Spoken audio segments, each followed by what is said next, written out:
Good afternoon, everybody.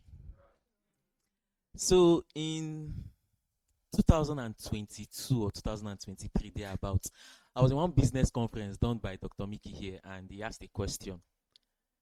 How many of us presently, if 10,000 customers knock on our door, can can be ready for them, give them our attention, and serve them comfortably? How many of us? 10,000. Thank you very much. 10,000. What do you do, if I may ask? She's an optometrist. So if 10,000 blind people come to her now, she'll be able to handle it. Okay, so let me bring it down. How many of us can serve 1,000 people flawlessly? Thank you. Okay. Let me bring it down. All of us must enter one category. 100. Yeah? 100. Anybody? 10. 1. Okay. So my name is Ikem Anthony. And on today's topic, I'll be speaking on how software architecture can determine the choices and increase our revenue in our businesses. All of us here know Jeff Bezos. Okay? He was one of he was the world's richest man at some point, and is the founder and owner of Amazon, the world's largest e-commerce brand.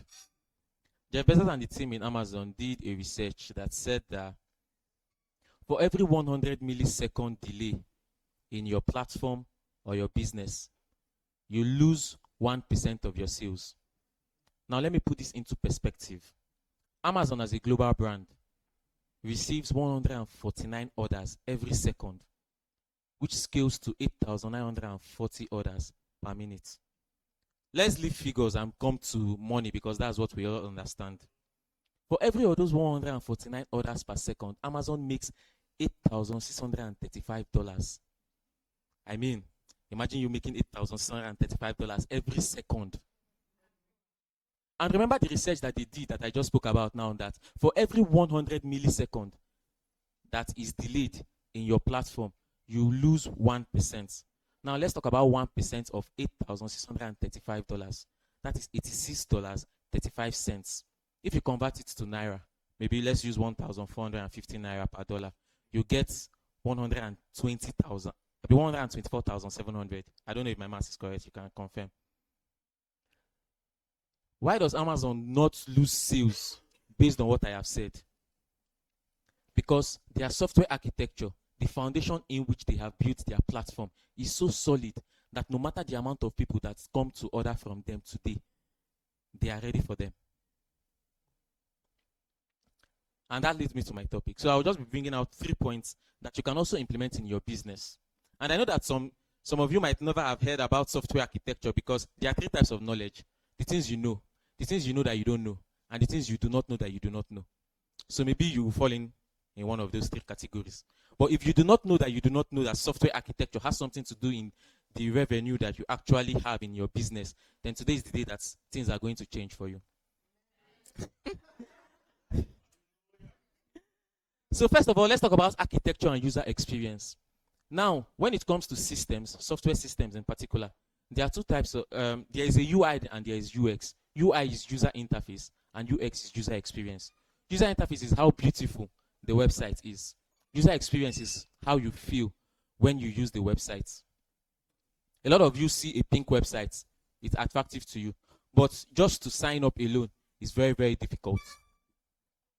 According to a research by George Colony, the CEO of Forrester.com, he said that for every $1 invested in user experience, you get $100 back.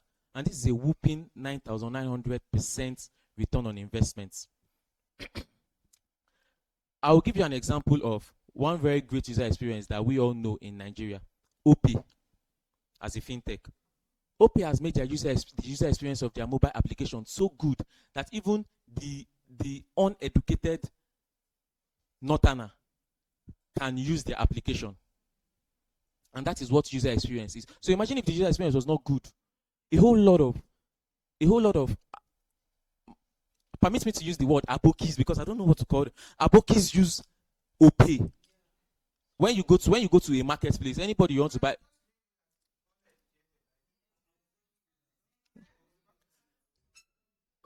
Okay, I'm sorry.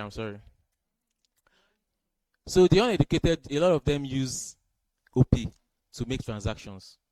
And OP's user experience has made it so well that they can easily communicate with their application. And that is what architecture does for you when it comes to user experience. So for every little dollar that you spend in user experience, you get a whopping sum of 9,900% ROI. The second is architecture and scalability.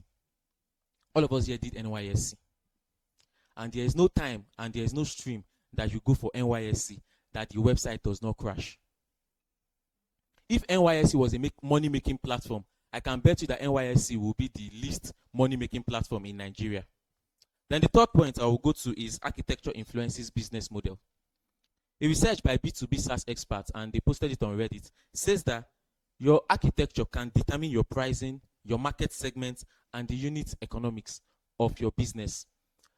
Architecture influencing your business models means that you can easily scale your business just from being a Nigerian only business to being a global business with a switch of a button. What I want you to take out of this is that from today, if you have a tech department in your business, go to them and ask them this simple question: is our system scalable? Thank you very much. My name remains Anthony Ikem.